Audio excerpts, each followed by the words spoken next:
Y bueno, Está bien, vamos. viernes en la noche, Cálmese, doctor. cálmese doctor. Bueno, bienvenidos a un segundo episodio del podcast La Gaita. Hoy tenemos en el estudio a Andrés Uribe. Andy, bienvenido. Gracias, Puli. Feliz de estar acá.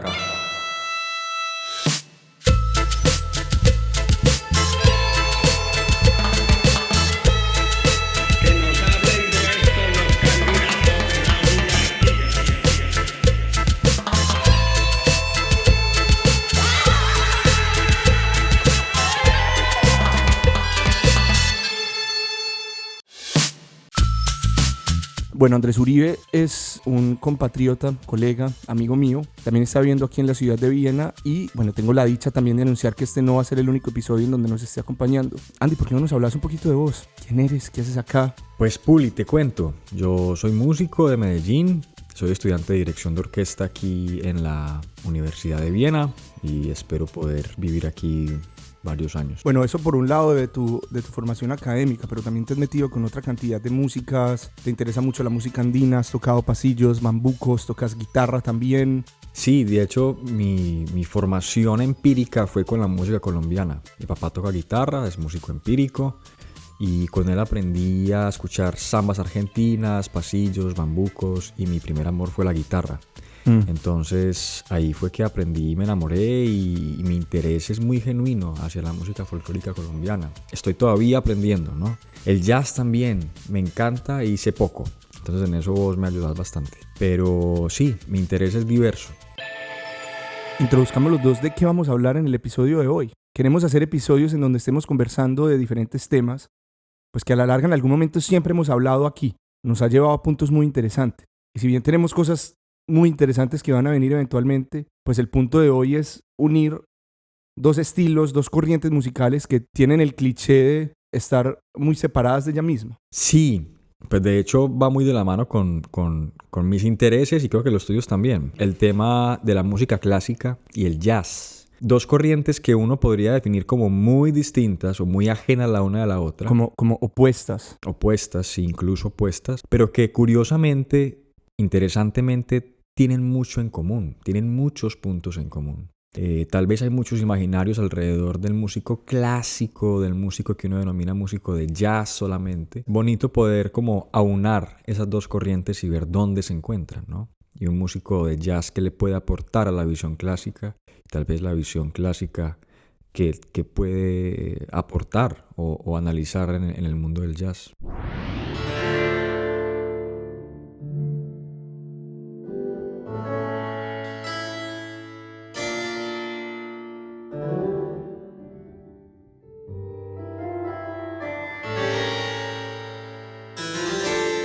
Bueno, como primera similitud ahí que me pareció interesante como discutirla hoy es el tema de la tradición. Ambos son géneros que se viven desde lo que la musicología llama como el revival, ¿no? De estar adaptando un modelo antiguo, un formato antiguo que pues ya no existe. Sí, yo creo que ahí hay hay mucho que hablar, porque en la música clásica nosotros vivimos en un 80% de la praxis del repertorio de música que se escribió hace 100, 150, 200, 300 años. Es música que tiene mucho bagaje detrás, ¿no? Es una música como con peso histórico, que algunos llaman como música museística. El jazz es de alguna manera más joven, pero también hay que tener en cuenta que el jazz, el desarrollo del jazz es mucho más rápido. El del lenguaje del jazz, quiero decir, se dio de manera más acelerada que el desarrollo del lenguaje de lo que denominamos nosotros la práctica común. Porque bueno, es otro tema, ¿no? Total, y aquí te cito inclusive a vos, porque no me quiero robar esa frase, y es que el desarrollo rápido que tuvo el jazz pues también tiene que ver mucho con el siglo XX, claro, que también pasó a toda mierda. Todo pasó a toda velocidad, ¿no? Las guerras, los avances tecnológicos. La política, el pensamiento, todo, la economía, todo pasó en un par huevazos. Y el jazz es como el reflejo de la música de ese siglo XX, ¿no? Es muy interesante, me parece a mí, ver cómo pasa en el ámbito de lo que denominamos ahorita música clásica, cómo pasa esa revolución del lenguaje, cómo se refleja el siglo XX y cómo se refleja en el lenguaje del jazz de manera más acelerada. Uno dice que la música clásica llega a un cisma o a un quiebre con el siglo XX y todo se empieza como a descomponer de alguna manera o cambia el paradigma del lenguaje. Pero digamos que el jazz nace en el siglo XX, inicios, y tiene un desarrollo muy acelerado en ese mismo periodo de tiempo, ¿no? Es como comprimido.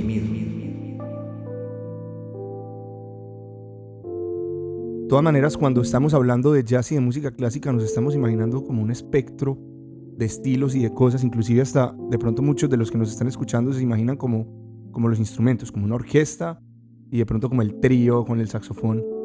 Pero la pregunta ahorita es, y creo que es una similitud muy interesante, y es, ¿qué se puede denominar como música clásica? ¿Y qué se puede denominar como jazz? Partiendo del hecho de que la música clásica, como la conocemos normalmente, aborda demasiados periodos históricos. Si uno va a ser estricto desde el punto de vista del lenguaje, la música clásica es la música comprendida en el periodo clásico, que es un periodo de la historia particular, ¿no? Entonces, ahí hay otra discusión. ¿Cómo denominamos a este tipo de música que denominamos clásica? Música pop, música académica, música erudita, música artística y un montón de nombres que son un poquito... terribles. Terribles, sí, terribles. Erudita haciendo el más. Sí, total. O música artística, pues ¿cómo así? Entonces la otra música no es artística, pues es como... No, me suena como redundante decir música artística. Sí, exactamente. Entonces ahí hay una discusión. Quedémonos con música clásica y dejemos esa discusión para otro tiempo.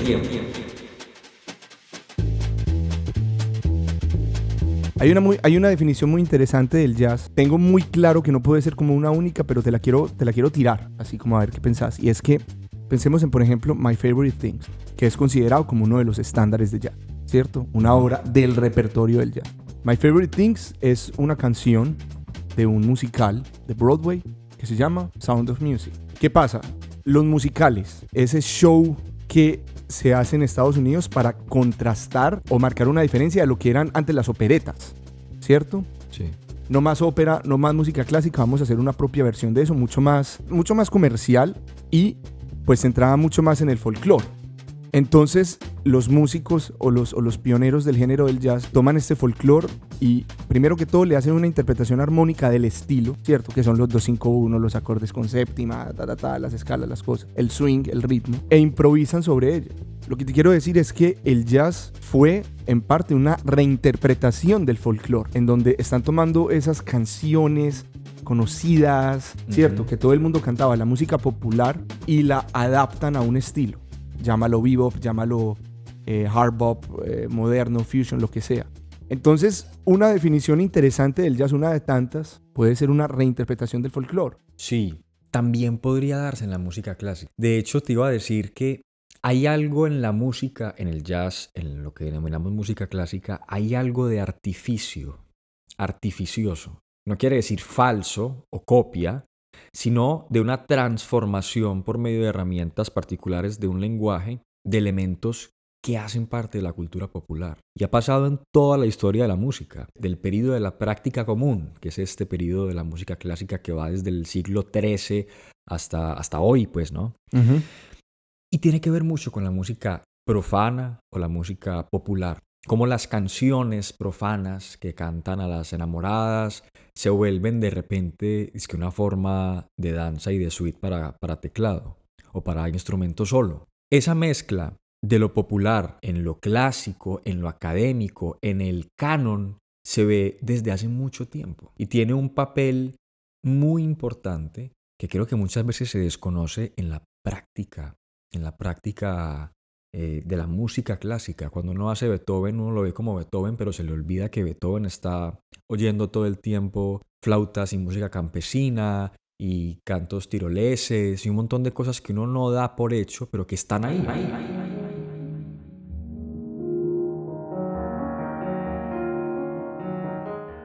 Me recordas una historia buenísima, volviendo un poquito al tema del jazz, y era el saxofonista y compositor Dave Lehman, ahorita profesor de Berklee. Muchos alumnos principiantes le preguntan cómo sonar como Coltrane, ¿cierto? ¿Cómo sueno yo como Coltrane? Y el man siempre respondía sarcásticamente, ¿y ustedes cómo creen que Coltrane va a sonar como Coltrane? ¿Estaba escuchando grabaciones de él del futuro? No, obviamente para entender esa esencia hay que saber qué escuchaba Coltrane y a partir de eso armar. Y eso tiene mucho que ver con lo que me estabas planteando pues de Beethoven, ¿cierto? Que claro, se ve como un big man, como un centro, Sí, ¿cierto? sí, sí, sí. Como una singularidad, pero pues detrás de eso hay un montón de folclore, ¿cierto? E Totalmente. influencia. Totalmente. Uno olvida con mucha facilidad eso. Bach, por ejemplo, ¿no? Que es como la piedra angular de la música clásica. Todas las suites de Bach para violonchelo, para teclado, son danzas. Las suites son Sí, son. danzas populares. Y además, digamos, para la gente que no conoce cómo funciona una suite, son literalmente diferentes ritmos o bailes en varias páginas. Sí, sí, exactamente. Son varias danzas. Son varias La danzas. zarabanda, la alemanda, la La giga. gaviota, la giga. La gaviota de pronto no, la gavota. Sí, son como popurrís.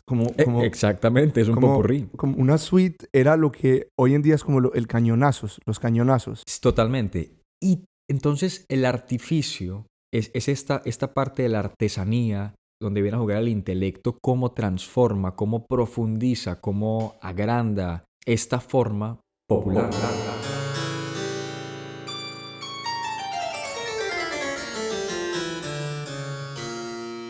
Otra similitud que te quería compartir es que ambas corrientes musicales tienen el peligro de encerrarnos en una burbuja. Digamos, yendo en materia de lo que he visto muchos músicos de jazz y muchos músicos clásicos que están completamente desadaptados y perdidos de lo que representa la música actual. ¿Sí me entiendes? De qué es lo que está sucediendo en la música. Sí, yo creo que eso tiene que nacer de una pregunta, una curiosidad muy genuina, de la música como fenómeno popular, no de ahora, de siempre, ¿no?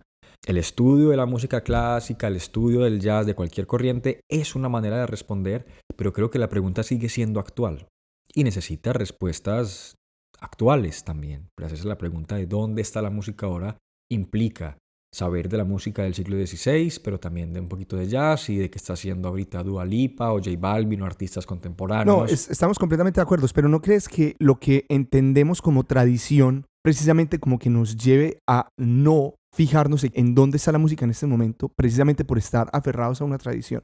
Porque lo que estás hablando ahí, yo lo estoy viendo como una reinterpretación de la tradición. Siento que la actitud que tú estás planteando, si bien yo estoy muy de acuerdo con ella, me sigue pareciendo muy idealista y no veo cómo lo hacen. No veo, por ejemplo, cómo lo hacen nuestras universidades en donde estudiamos, por ejemplo. No veo que estén ofreciendo, ¿sabes? Hay una cosa con la tradición, es que yo creo que la tradición que sobrevive es una tradición móvil, es una tradición que evoluciona. Sigue siendo tradición, pero tiene que evolucionar. Si siguiéramos haciendo, no sé, la quinta de Beethoven que hacía Toscanini, hoy sería la cosa más aburrida del mundo. Entonces creo que enmarcarse en la tradición tiene que ser como una posición muy flexible, una posición muy consciente, muy responsable. Es una cuestión, yo creo que es una decisión necia centrarse en la tradición. Es que esta ópera se hace así, así, así, aquí son los cortes. No, porque todo varía todo el tiempo. De un teatro a otro puede variar, de un cantante a otro puede variar. Entonces es una cosa móvil. Es un error ceñirse a una tradición que está ya caduca, pues, o que está vencida, que ya no es actual. Es totalmente un error. Y creo que también puede pasar en el jazz. La música clásica, ¿por qué no es una tradición vencida?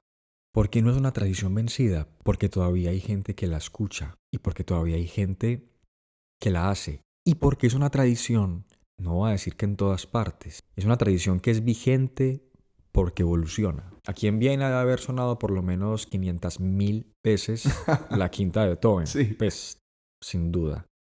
Y aquí la gente opinan, tienen un criterio, una especie de criterio musical, porque tienen alguna formación musical de alguna índole, y ese criterio les permite juzgar la tradición de una manera, no voy a decir pues que absoluta o pedante, pero sí tener un criterio musical en mayor o menor grado. Y yo creo que porque es una tradición móvil y tratamos con elementos tan inabarcables como son las grandes obras que nos legaron estos personajes, como los compositores que hoy escuchamos, es infinita. O sea, no está vencida, no es caduca. Habría que tratarla muy mal para que se venza, para que deje de existir.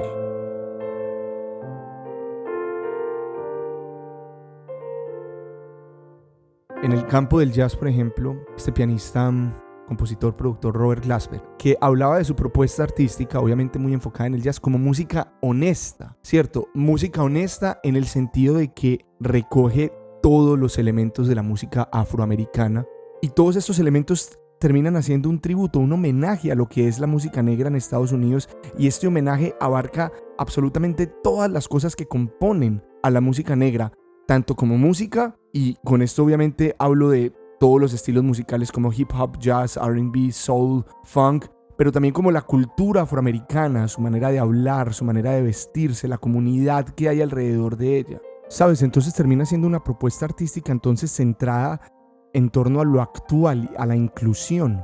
Y esto, digamos, a este lado del charco, es un excelente ejemplo de tradición móvil, que es lo que tú me decías que sucede con la música clásica y con Beethoven aquí en Viena. Nosotros tenemos la imagen de Thelonious Monk, ¿cierto? Todos vestidos de corbata, Duke Ellington, ¿cierto? La Big Band, Tim Panale, Fletcher Henderson, todos divinos.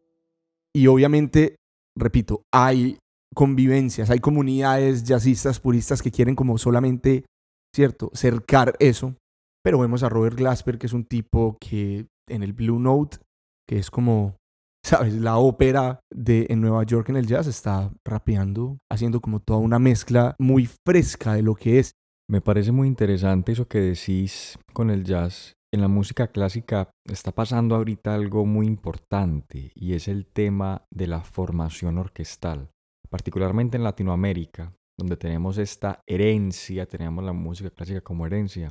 Hay ahora un boom de las orquestas juveniles y del impacto que generan a nivel social. Por ejemplo, en Venezuela tenemos el sistema de orquestas, en Perú está Sinfonía por el Perú, en Colombia tenemos programas como Batuta, Iber Academy, la Red de Escuelas de Música de Medellín, y pues que no habrá, también en Bolivia sé que hay algunas cosas. Ahorita se están haciendo cosas para impactar socialmente con la música clásica, darles a los muchachos la oportunidad de tocar un instrumento, de formarse dentro de la orquesta, toda la interacción social que esto conlleva y la formación ciudadana que finalmente es. Entonces, en ese sentido, la música clásica ahora está jugando un papel social, tiene una importancia social grande.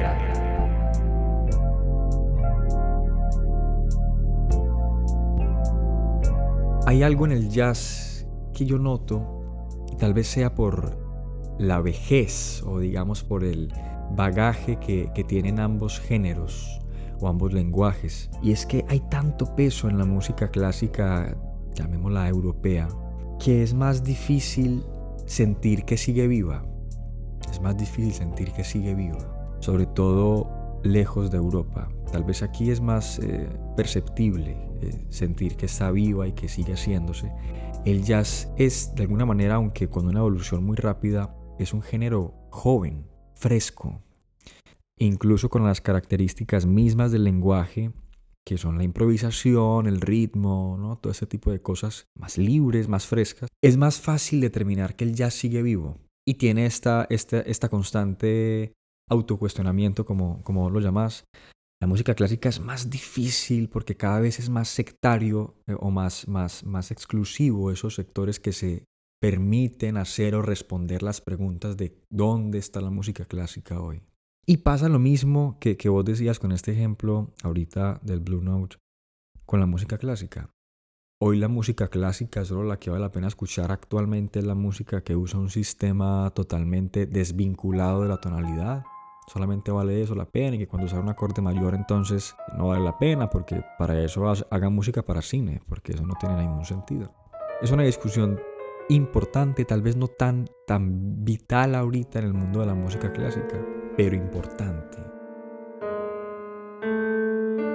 Pero yo creo que tenemos esa deuda con decir dónde está la música clásica. Solamente la música que usa un sistema muy artificioso, música absolutamente disonante, absolutamente conceptual, o también una música que resulta en parámetros clásicos bonita, audible, consonante, dramática, retórica, también es actual. Creo que tenemos pendiente esa conversación en el mundo de la música clásica. Sí, porque pareciera que en su mismo nicho como que se polarizaron. Totalmente. Hay muchas cosas. O sea, yo no estoy en desacuerdo ni en guerra con la música atonal y las nuevas escuelas para nada. De hecho, me resultan muy interesantes y es un nicho que todavía tengo por explorar muchísimo.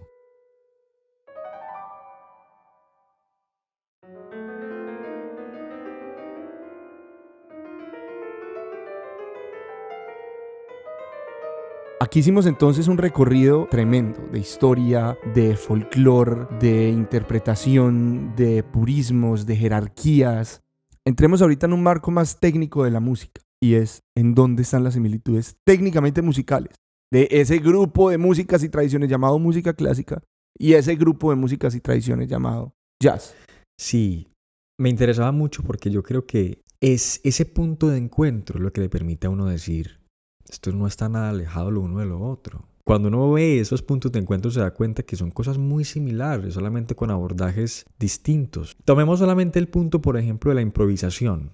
Solamente eso, que es uno de los, digamos, de los temas principales que trabaja el jazz, ¿no? Sí. El barroco, que es una época musical comprendida entre el año 1600 y el año 1750, más o menos, es una época que se caracteriza, entre otras cosas, por la improvisación. El mismo Bach, por ejemplo, en su época no era conocido como el gran compositor que hoy conocemos. Era conocido, sin embargo, como el mejor improvisador al teclado de toda Alemania, de toda Europa incluso. La gente iba a escuchar a Bach improvisar fugas y tocatas y preludios. Pero ¿qué improvisaba? La gente le pasaba un tema, una melodía sencilla y ahí él humildemente improvisaba una fuga 4 o 5 voces. Decían que Bach, que se respetara, no improvisaba una fuga menos de 4 voces. El abordaje musical era distinto al que tenemos hoy en día porque se hacía la música contemporánea. En ese momento se interpretaba la música que se escribía para la semana entrante. No la música que se escribió hace 100 años, no, sino la música que se escribía hoy para hacerse mañana. Eso tiene otra connotación importante. En ese sentido, que la música haya sido una cosa tan viva y que tenga el elemento de la improvisación, por decirlo menos, creo que es una similitud muy cercana al jazz, muy cercana al jazz. Me parece genial porque, claro, precisamente eso que estás ahí planteando rompe, ¿cierto? Ese paradigma, ese cliché, pues, de que la música clásica es ese discurso, ¿cierto? Exacto, literal. No, de verdad que es un puente muy lindo entre estas dos épocas, entre estos dos estilos y muestra de una manera muy clara cómo el barroco, pues, en efecto era una época muy viva, muy móvil, también como decías antes. También quedándonos en el repertorio de la música clásica, he notado mucho cómo en otras obras, por ejemplo, en sonatas para piano o en conciertos para algún instrumento de orquesta, como concierto para violín y orquesta o concierto para piano y orquesta, o inclusive obras solistas para instrumentos, al final tienen las llamadas cadencias, ¿no? Que son estos momentos virtuosos en donde se está, como que la obra se despide mostrando como su último desfogue de fraseo, de notas, como ese último momento cúspide, climático, ese último show, ¿cierto?, del instrumentista. Y tengo entendido que esas famosas cadencias también se solían improvisar, ¿cierto? Todo el tiempo se le daba al intérprete libertad de cambiar, de variar ciertas cosas, de adornar.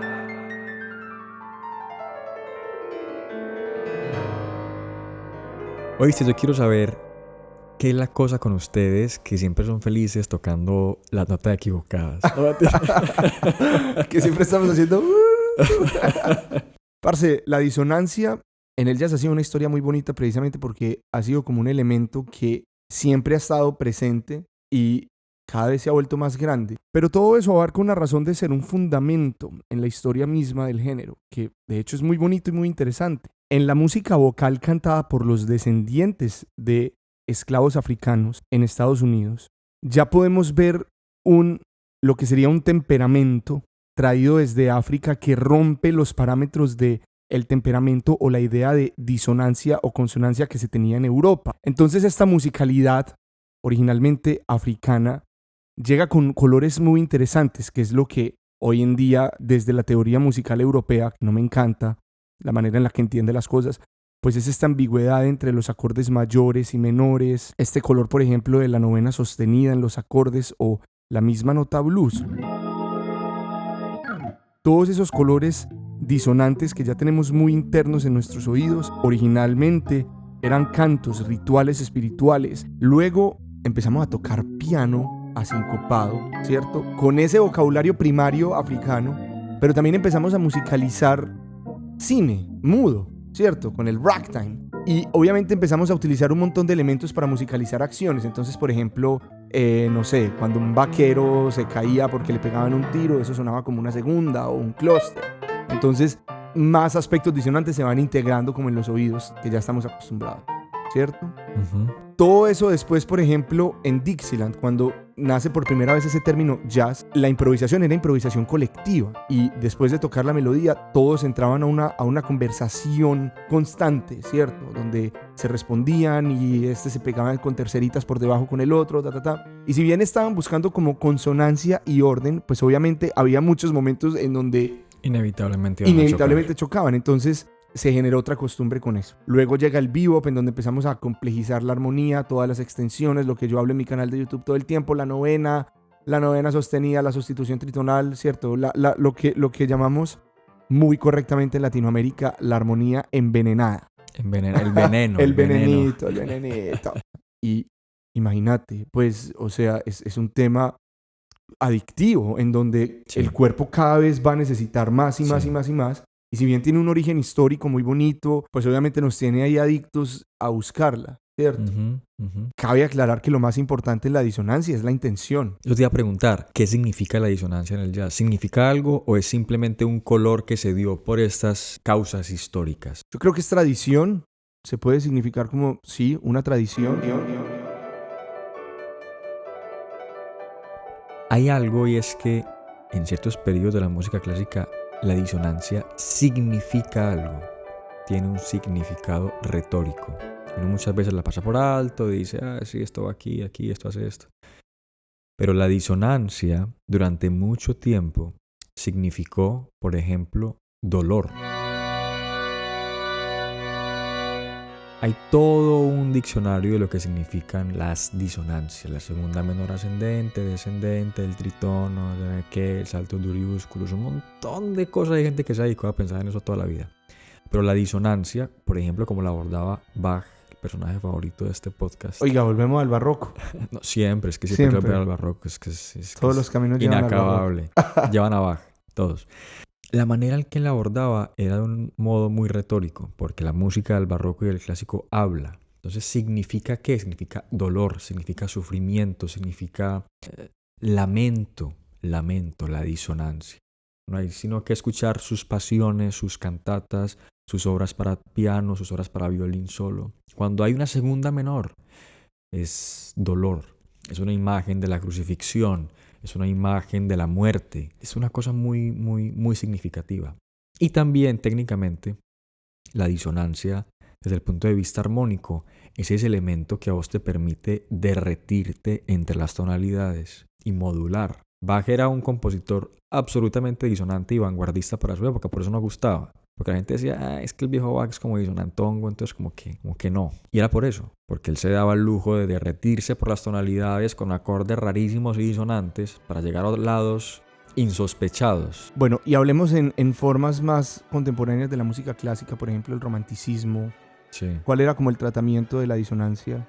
Nicolás Harnoncourt dice que la música del barroco y del clásico hablan y la música del romanticismo pinta. Yo siento que la disonancia en el romanticismo es una ampliación de la paleta de colores. Va muy de la mano con el timbre también, la disonancia en el romanticismo. Vos me tocaste en el piano, creo que era la reexposición del cuarto movimiento de la novena de Beethoven, que él volvía a hacer como ese acorde, pero ya era con todas las notas, ¿no? Era como un clúster de todas las notas, me lo mostraste vos.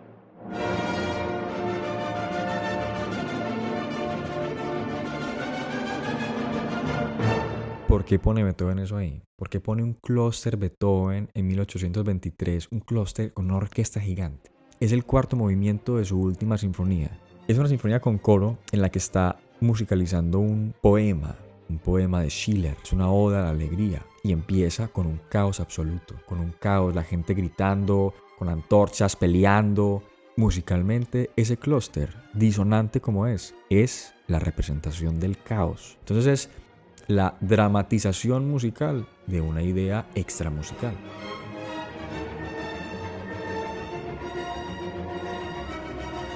Pero bueno, yo quiero que para concluir, Andy, me parece importante hoy en la música precisamente encontrar estas similitudes, unir como todas estas influencias, precisamente para retomar lo que estábamos tomando al principio del episodio.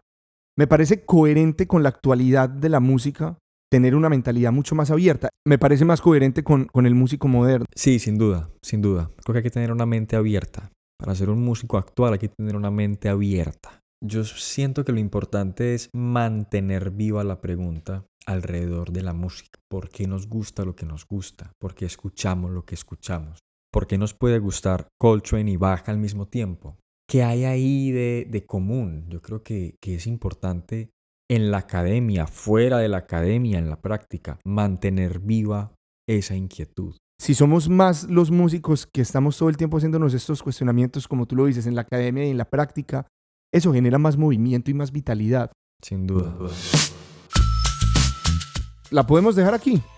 Podemos dejarla aquí. Hasta la próxima. Hasta la próxima. Muchísimas gracias, parce, por estar aquí en mi casa, en el estudio. Gracias a vos, Puli, por invitarme. Disfruté mucho esta conversación, como todas nuestras conversaciones. Y espero que nos volvamos a ver pronto para conversar de más cosas. Y con esto concluimos un segundo episodio del podcast La Gaita. Gracias infinitas, Andrés Uribe, por estar con nosotros en el estudio, por la conversación tan amena y por compartirnos todo su conocimiento. Manténganse informados sobre los nuevos episodios que estaremos posteando. En Facebook y en Instagram nos encuentran como @lagaitapodcast. También tenemos un canal de YouTube en donde estamos posteando todos los episodios como videos. Ya nos pueden escuchar en plataformas digitales como Spotify y Deezer. Y recuerden, si este contenido les gusta, compártanlo con toda la gente que conozcan. Es la mejor forma que tienen de apoyar este proyecto. En nuestro próximo episodio, que Instagram es una red social y para mí casi que lo dejó de ser y se convirtió en una plataforma donde tengo mi contenido artístico, lo que hace que ya no sea una red social para mí, sino más bien un portafolio. Sin nada más que decir, nos vemos dentro de 15 días con un nuevo episodio. Muchas gracias por escucharnos y hasta la próxima.